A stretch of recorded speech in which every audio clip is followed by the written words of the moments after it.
We're previewing Sunday's games. Obi is here. People have asked for him. Here he is. He's about to leave. Obi, say hi.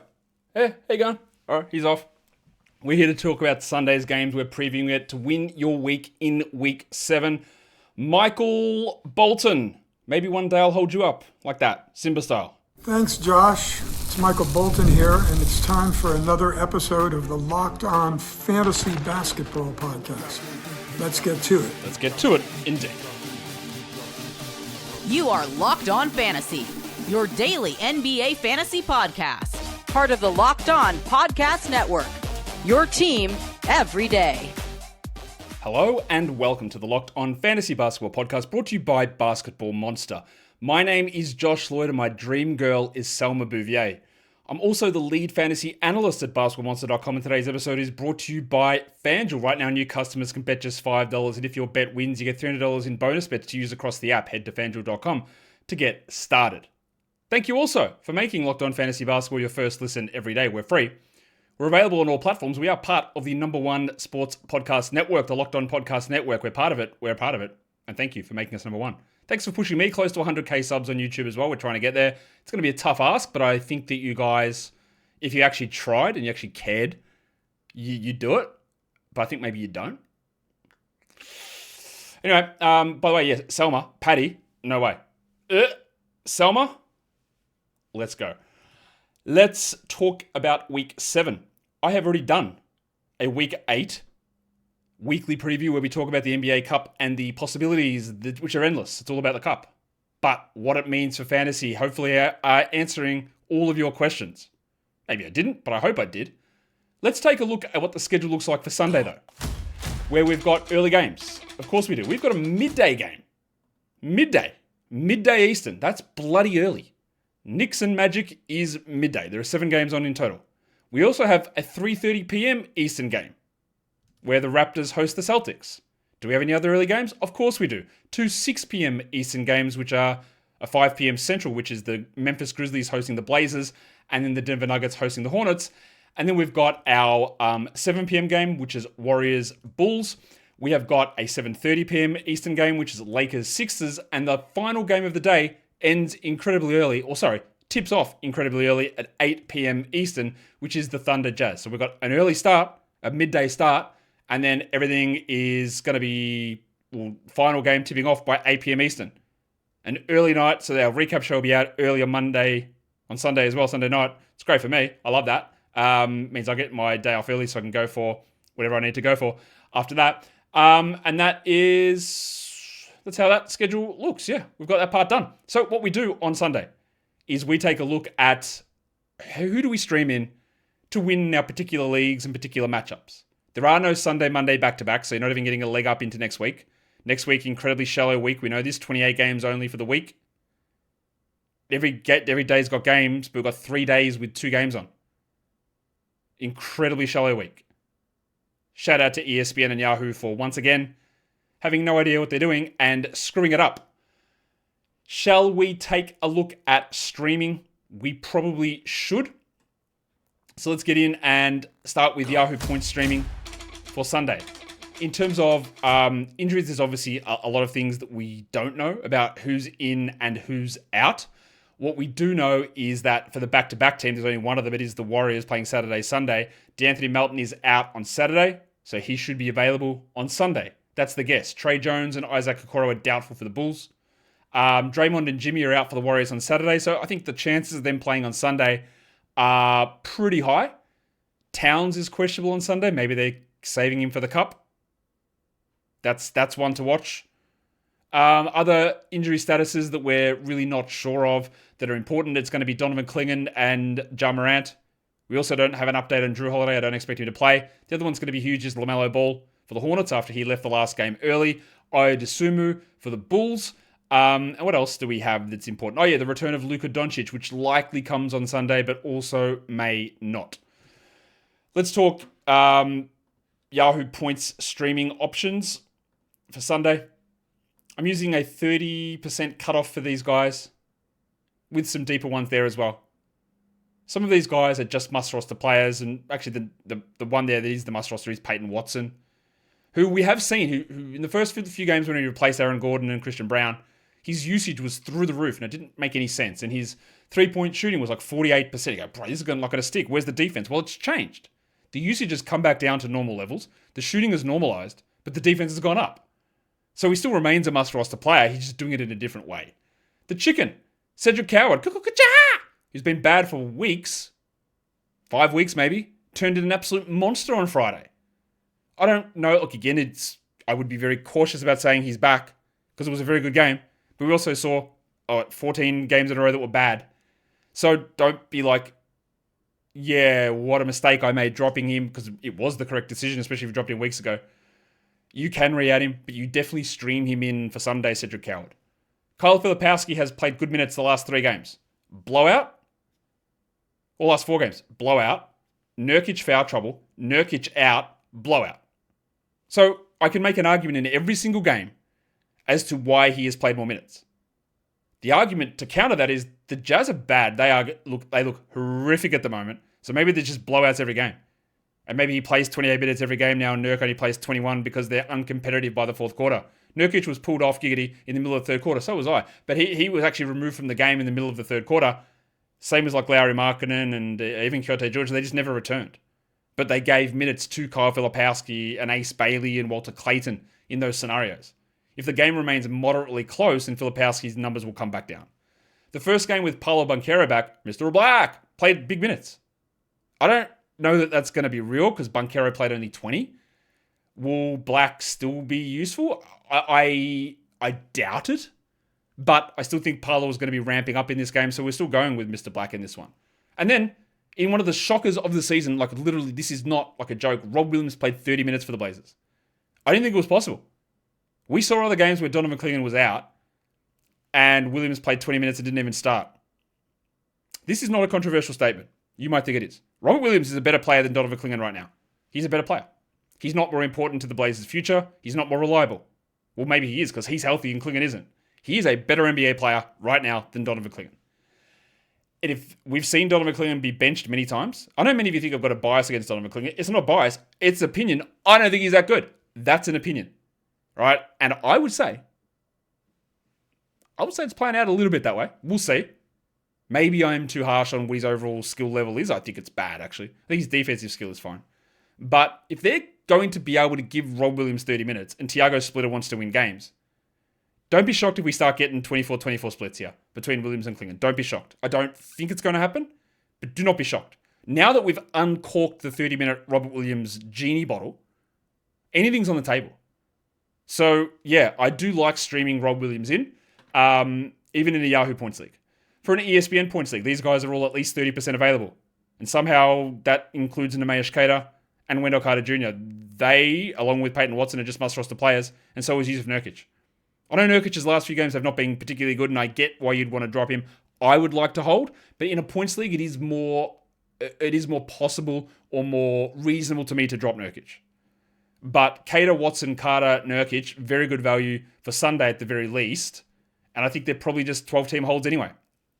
If you're in a 10, I can see why you wouldn't bother with Carter or Nurkic or even Keita in a points league. But 12 I would. The other one there is Moses Moody. It is going to depend a little bit on, does Jimmy play? I don't think Steph comes back on Sunday, but still worth using Moody, even though he is incredibly fickle with his production and the way that they use him. It's very hard to predict, but I like it. We'll come back and talk category league streamers in a sec. Today's episode, though, it is brought to you by DoorDash. The NBA season is heating up, and DoorDash has found the perfect way to keep you in your bag all season long. Whether you're watching for your favorite team, your favorite player, the highlights, your fantasy guy, your scouting, the next double Onyx, maybe you're a big Ethan Thompson guy, and you want to watch Pacers highlights, well, DoorDash has got you covered. It's the official on-demand delivery platform of the NBA, and they are celebrating with something called the bag drop. Every time an NBA player scores 50 points at a game, maybe it's the camcorder legend Ray J. Dennis, who's now signed with the Clippers. DoorDash drops 50% off your order with Dash Pass the next day, and you're automatically entered for a chance to win the ultimate fan bag. It's player-inspired drip, it's exclusive gear. It is stuff that you actually want. And you get that all with DoorDash, which has you covered for late night highlights, last minute watch parties, and double OT fuel ups. So the next time that someone goes off for 50, use the promo code NBA50 the next day to get 50% off on DoorDash with Dash Pass, plus your shot at the bag drop. Dash Pass members only. 50% off up to $10 the day after a 50-point game with the promo code. Terms apply. No purchase necessary. Ends April the 13th. Open to US residents 21 or older. Visit DoorDashinYourBag.com for full details. DoorDash in your bag all season long. All right, let's talk streaming for category leagues now. We're going to start with the individual categories, the guys that we can look at that are available in a lot of different spots that we can add. Let's start with the points category.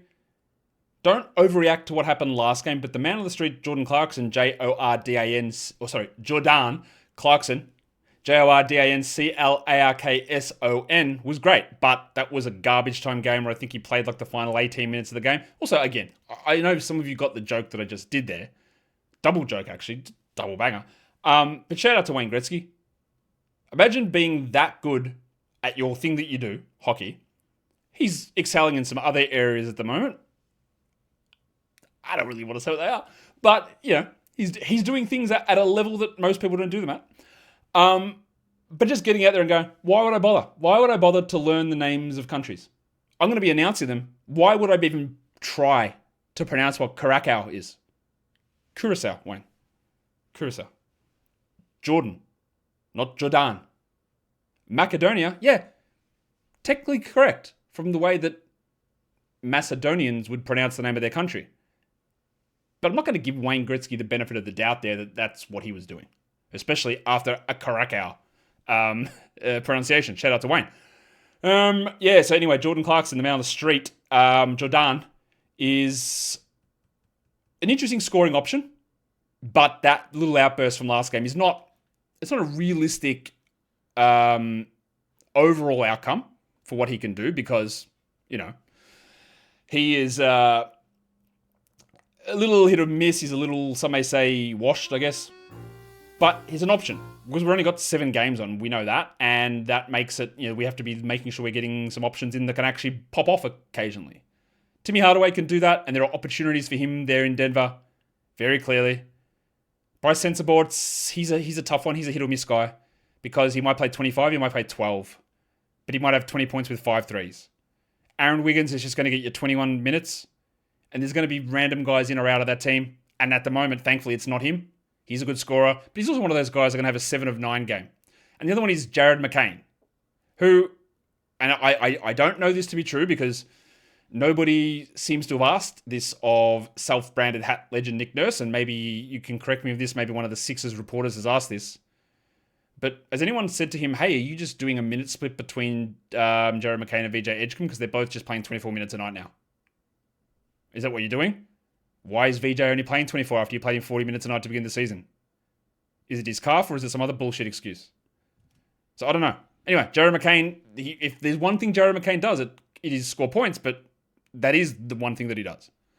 In terms of streaming in threes, a lot of these names correlate. Timmy Hardaway, Bryce Sensabaugh, Slammin' Sammy Hauser. I've got Cam Spencer on this list. And honestly, Cam Spencer would be an absolute must-roster player. And honestly, I think I was late on Cam Spencer. We mentioned him, and he was on, actually, the cover show of one of the stream shows. The cover image, the thumbnail, about a week ago. But like, I was too slow to say, yeah, you just got to grab this guy. He's just bloody good, man. He's really good. And the problem here is Morant is back, and Ja might actually play in this game. But I'm doing these projections for Sunday's game with the assumption that Morant is playing. And Spencer is still coming out as useful because I think Morant will be limited in minutes, and Cam's been that good. So yeah, for 3-pointers, we are looking at Cam Spencer. And the other one there is Svi Mihailu, who, much like Bryce Sensabaugh, might play 15 minutes, might play 27. Might hit 6 threes, might hit 1. And the Jazz games are incredibly volatile at the moment because of, you know, the fact that they might be down 25-0, like they were the other day. Assists. It's actually a day where there are some assist guys available off the wire, which doesn't always happen. Jamal Shed, especially with Emmanuel Quickly just being popped on the injury report as questionable. Cam Spencer, Isaiah Collier, the man does nothing else. So you got those. Jordy Clarkson. And then, again, with the potential of weirdness in Utah, Walter Clayton is on that list. As a, you know, maybe 4 or 5 assist guy. There are options which we don't always get for the assist category. We do usually get opportunities for steals. They are one of the more highly available categories off the waiver wire. And this man, Jordan Walsh, is flying. Now, the last 2 games from Jordan Walsh will make you think that he's an absolutely a must-roster player. I don't hate it. But he's also missed 1 shot in 2 games. I believe he's shooting 92% over those 2 games, which clearly isn't going to stick. But that has nothing to do with the defense. Because what it's doing is it's keeping him on the floor for a few more minutes, which helps. But he's going to be an option for 3 steals every game. He won't get 3 steals every game, but he's an option to get 3. And he's playing 24 to 25 at least every night.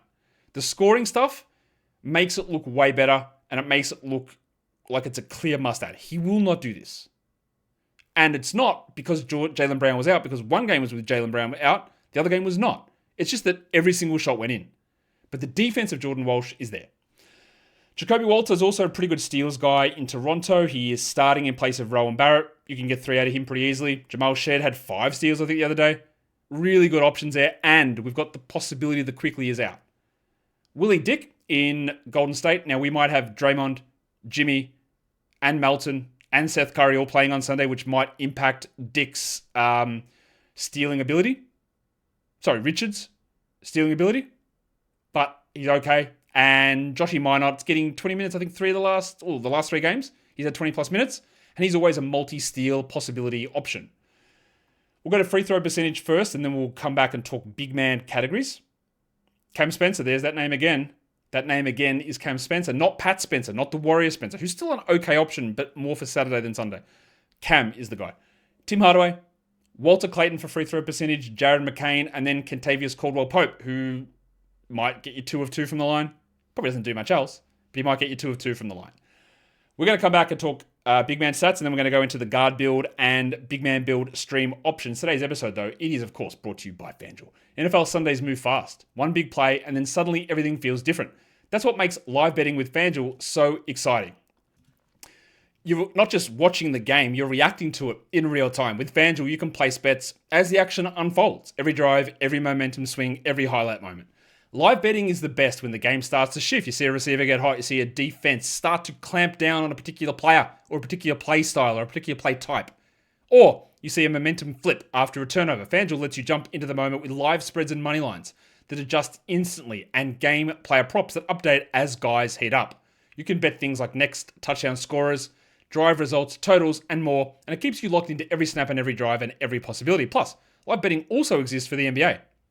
We've got the NBA Cup coming up as well, with the quarterfinals on Tuesday, where the Orlando Magic are 5.5-point favorites, the Knicks are 3-point favorites on the road, the Thunder are an insane 16-point favorite over the Phoenix Suns, and the Lakers are 3.5-point favorites over the San Antonio Spurs. But you can also live bet those games too. So when you want to be right in the middle of the action this season, visit FanDuel.com and place your NFL and NBA Cup live bets all season long. Well, not all season long for NBA Cup, NBA season all long. FanDuel, the game moves fast, and so can you. We are doing a preview of Sunday to try and get your stream options in. We've done all of the points league stuff. We've done the guard-based stats. So now it's time for me to talk about some of the big man numbers that we can look at for streaming, rebounds, blocks, field goal percentage, etc., etc. Well, not really etc. They are literally the categories that we're going to be covering. We'll start by looking at the rebound streamers. And again, I'm very intrigued by what we saw from the Rock DJ Robbie Williams. 30 minutes blows my mind that they played in that. So do I consider Rob Williams a must-roster player? Not really. But if I'm in a 14-teamer, then yeah. 175 deep, yeah, add. It's just intriguing, man. And it's not going to last, but it's intriguing. For rebounds, Mitchie Robinson. Zach Collins as Vooch's backup. Jordan Walsh. And Goga the Dart Badadze. Who, in his limited minutes, has been just cooking unbelievably. He's not playing big minutes. He gets 18 a night, but 9 and 7 with 2 blocks is absolutely possible for Goga. For blocks, a lot of the names are the same. Rob Williams, Goga Badadze, Mitchie Robinson. Yes, Joel Embiid is probably back, but a Dembona can get 2 blocks in 8 minutes. That's a desperation one. And Jordan Walsh, again, probably doesn't have 5 block upside like Williams does or even Mitch Robinson could. But you might get 1 or 2 out of Geordie, and his value lies in being able to do the other things as well. For field goal percentage, Rob Williams, Jackson Hayes, one of the best field goal percentage stream guys out there, Goga Badadze, Mitchell Robinson, and then Jonas Valanciunas. They are all lower volume players, but they can at least go out there with the chance of being 100% guys. Now, what we can do with the streaming is take a look at, if we're looking at guard-specific builds. when you just want a smattering of guard stats, points, threes, assists, steals, and free throw percentage. Who are the options for us? Well, I'll tell you. My man Cam Spencer's there. Jamal Shed could rocket to the top of this list if Emmanuel Quickley is out. Jared McCain is on there. Jordan Clarkson is on there. And then Jacoby Walter is also on there, whose value would rise. Not as much as Shed's, but it would rise if Emmanuel Quickley is out. All rise. I rest my case. Big man streams. What do we look at with big men? You know how it is, and I know you know what I'm going to say. Rebounds. Yes. Field goal percentage. Yes. Blocks. Yes. But I'm going to throw steals in there because when you go the exclusive big man punt build, where you're punting small stats, steals are the deciding stat nearly every week. So you need them. Rob Williams, Jordan Walsh, Mitchell Robinson, Goga Badadze, and Joshi Minot. All really good big man streams to help those big man categories on Sunday. And that, you bunch of legends, is the end of the show. Go check out the Week 8 preview show where we talked about the impact of the NBA Cup and the way the schedule plays out to make sure that you're as best informed as you can be. And hopefully I didn't do anything to confuse you. Tomorrow we will have a waiver wire show, we'll have a Monday preview show, and we'll have a Sunday recap show. Hit the double bang, thumb it up, comment. Guys, we are done here. Thank you so much for listening, everyone. See ya.